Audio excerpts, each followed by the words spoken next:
Viridian, the Green Guide, by Clouds, My Head in the Clouds, Not Coming Down. Chapter 2, First Day of the Rest of My Life. Summary.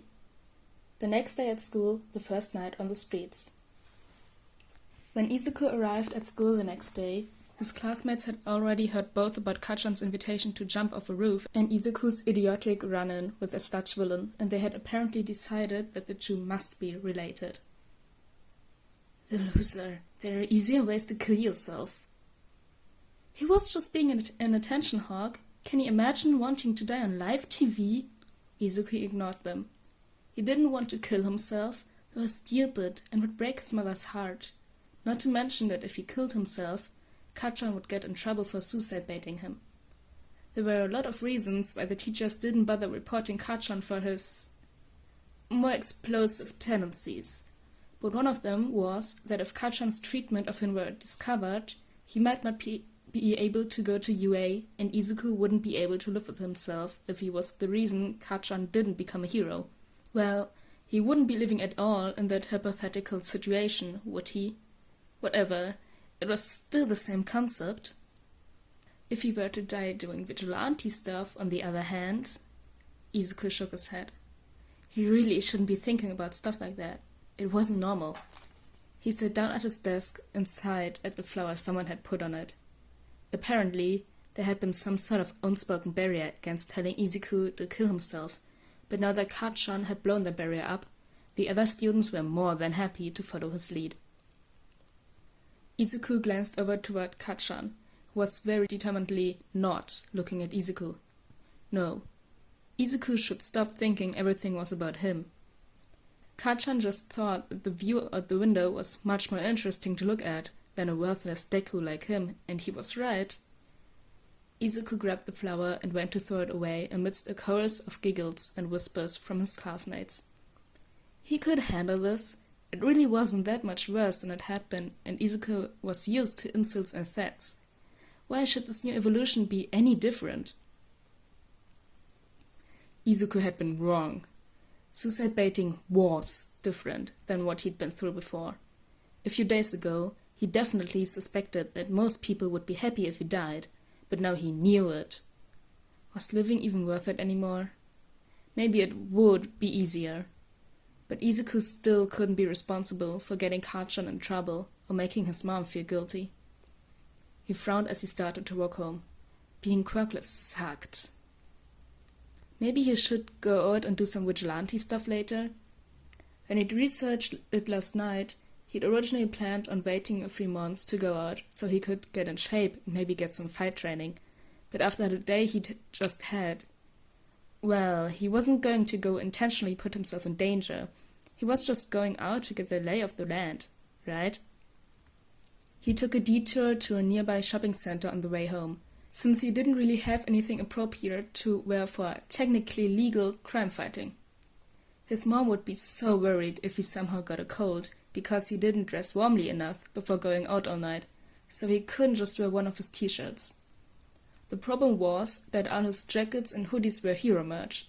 Not that there was anything wrong with wearing hero merch, but there'd been another vigilante, the Crawler, who wore an All Might hoodie. Izuku didn't want people thinking that he was the Crawler, because what if that guy got in trouble for what he did? Besides, it wasn't very polite to steal someone else's signature look. He ended up buying a dark green hoodie. It was thick enough that it would keep him warm, and the dark color would be good to help him blend into the shadows. Black would probably be better, but the store was out of black, and he was left to choose between green or navy, so he figured he may as well match his hair. There was a costume store next door to the department store he'd bought the hoodie at, so he decided he'd walk around and see what he could find to hide his identity. After looking at probably way too many different kinds of masks, he growled in frustration. The simplest option would be to choose a simple domino mask, but one good punch and it'd be flying off his face. Not to mention that it might slide around and impair his field of vision, which wouldn't be safe at all. He was about to leave when he walked past a display of different goggles. That might be useful if someone tried to throw dirt in his eyes or something, right? The only problem was that he'd be going out at night. The goggles would need to be tinted to hide his face, but then they'd darken his field of vision. Izuku frowned, then noticed a sticker on one of the brands. Quirk enhanced, won't color your vision. That would work. Izuku tried on a pair, and sure enough, even though he should be seeing everything in hot pink, the world looked completely normal. He shook his head a few times to see if they were secure. Alright, so the goggles weren't just going to fall off like a mask would. But did he really want them in pink? He ended up getting the goggles in dark green to match the hoodie and his hair. It was much simpler to have everything match rather than try to worry about accent colors and everything. And it's not like Izuku actually cared about what his vigilante alter ego looked like. He just wanted to help people. If he were going to be an actual hero, stuff like looks would be really important, but he didn't think he deserved to look like a hero. So, Izuku really didn't need his vigilante outfit to be anything special. He just needed it to be practical. The guy at the checkout had a unicorn quirk, which Izuku thought was pretty cool. Did he just have the horn, or were there other aspects of his quirk? Could he run faster than the average person? How did the horn affect? Hey kid, are you actually gonna buy that, or are you just gonna stand there? Oh, sorry. Izuku put the goggles down on the counter and the guy scanned them. Nice goggles, kid. You making a cosplay? Playing out his vigilante outfit was kinda like making a cosplay, right? Yep. The cashier nodded. Cool. That's where most of our sales come from, you know. But, by the way, if you're going for hawks, we do have yellow goggles on the same brand. No thank you. It's, for something else. The guy shrugged. Gotta admit, I don't know other heroes, but good luck with the cosplay. Hope it turns out okay. Izuku nodded. Thank you. Have a nice day. When Izuku got home, he hid the bags in the back of his closet and got to work on his homework, which was deceptively easy as usual. He always got through it too quickly, so he had to go back and second-guess all his answers because his classmates, even Kachan, took twice as long, and there's no way Izuku was smarter than them. So, yeah, doing his homework didn't make him any less stressed. Mom called him for dinner right as he finally finished. She kept glancing at him between bites, like she was trying to check if he was okay. He didn't know why she was so worried. He hadn't had any negative effects from the villain attack last night, and it wasn't likely he was going to be affected by it now. And Mom couldn't be worried about the bullying because she thought it was a thing of the past. When Izuku was 9, he'd realized that the only one he was hurting by reporting his classmates was himself, because he'd get detention for being a troublemaker. So he told Mom that it stopped and had taken up first aid as a hobby. If it wasn't the villain attack and it wasn't the bullying, what was she so worried about? You're quiet tonight, Izuku, Mom said finally. Is everything okay? Oh, so she was worried because he wasn't talking. That made sense. But he couldn't tell about the vigilante thing. She'd be so worried. Yeah, Mom, all good, he smiled. It was just a long day at school, so I'm pretty tired. Mom frowned. Those teachers aren't overworking you, are they? No, they're just trying to get us ready for high school, and you know how much work that takes. Oh, well, that's a relief, Mom smiled. So, have you given any more thought to what high school you want to go to? I know you've had your heart set on UA. Can you be a hero? Not without a quirk. Izuku gave a strained smile. I'm not really sure anymore. Don't get me wrong, UA is a great school. It's just, I'm not sure it's realistic. Inko got a look on her face that was halfway between relief and pity, like she wasn't sure how she was supposed to feel. Izuku could relate. He finished his food and stood to take his dishes to the sink. Thank you for the food, Mom. I think I'm going to go to bed early tonight. Okay, baby. Inko stood to give him a hug. Just know that I'll support you, whatever you decide, okay? Izuku smiled for real this time. That means a lot, Mom. I love you. I love you too, baby. Izuku woke up to his alarm at 1 a.m. and quickly silenced his phone. Mom was a deep sleeper, but that still didn't mean he could be as loud as he wanted without waking her up. He used the light from his phone and rifled through his closet until he found the hoodie and mask he just bought, then quickly pulled on an old pair of black jeans that had gotten ripped when Kachan pushed him down the stairs last month, and a black long-sleeved shirt. He put on the hoodie, but had the goggles in his hand for a long moment, before finally just stuffing them in the hoodie pocket. Even though he was technically going out as a vigilante, he wasn't actually planning on stopping any crimes tonight. Sure, Izuku's neighborhood wasn't the best, but there were always heroes patrolling during the day, so there shouldn't be too much crime at night either, right? Even if there was, Izuku didn't actually have to get involved. He just wanted to go out and figure out what the streets were like at night. They were bound to look different than they did during the day, and if Izuku was actually planning on being a vigilante long-term, it'd be best if he didn't get lost just because it was dark. Izuku slipped on his shoes and made sure they were tied tightly before slipping out the front door and locking it behind him. Then he started to wonder.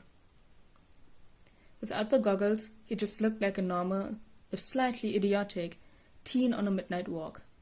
He figured he could always slip the goggles on if he ran into any trouble, but until then they would just look suspicious. The city looked strange at night.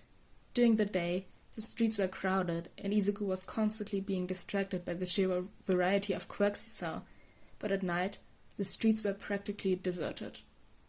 Most of the people he saw were either homeless or drunk, or both, but they weren't really harming anyone, so Izuku didn't need to get involved. He made mental notes of where the darkest alleys were, or where the street lamps were burned out so that he could disappear quickly into the dark if needed to, but there didn't seem to be any danger yet. Izuku had been walking for 20 minutes and was starting to wonder if he'd even run into any crime tonight when he heard it. "This can't be all you've got on you. What kind of guy doesn't even carry a cell phone? I swear, that's all I have." Izuku ran to the mouth of an alley and saw a group of 3 large thugs ganging up on a smaller teen. He grabbed his goggles from his hoodie pocket and was about to run in when one of the thugs hit the brick wall with his fist and noticeably cracked it. Oh no, that guy was strong. Izuku ducked behind a dumpster and tried to calm his breathing. There was no way he could fight guys like them. He didn't even have enough muscle to keep Kachan from beating him up.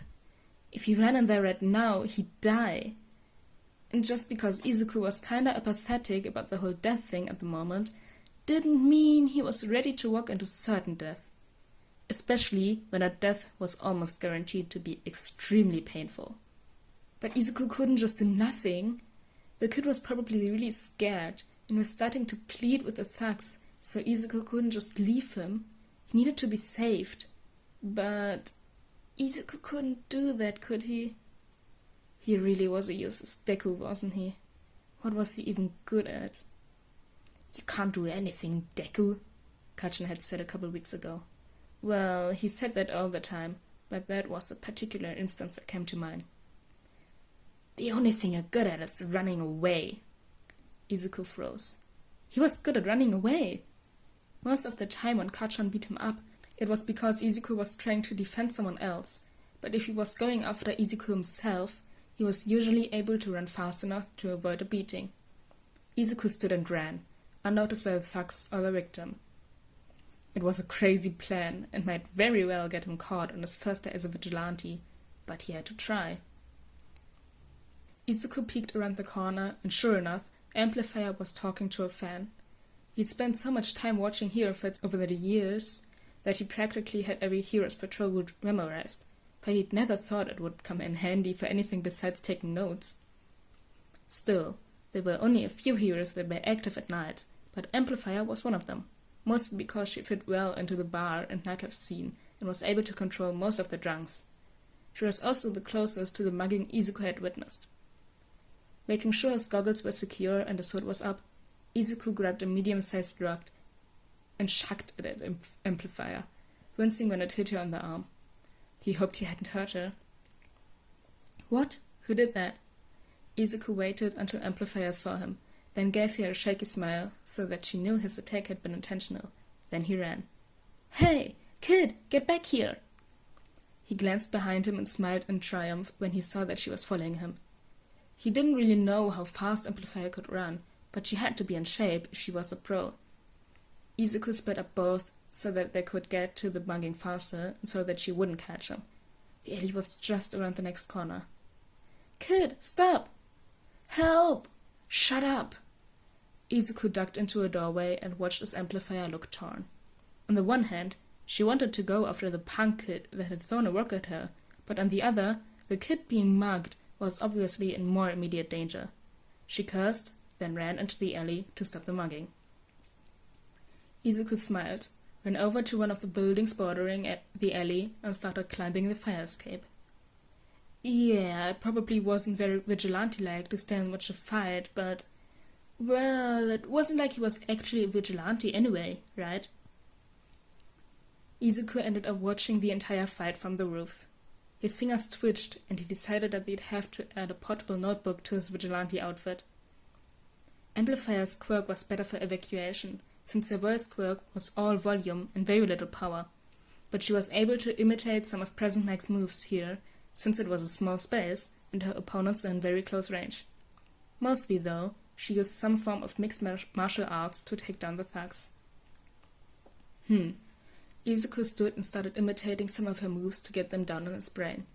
If he ever wanted to actually fight anyone, it'd be good to have at least some ideas of what to do, even if he didn't actually have any formal training.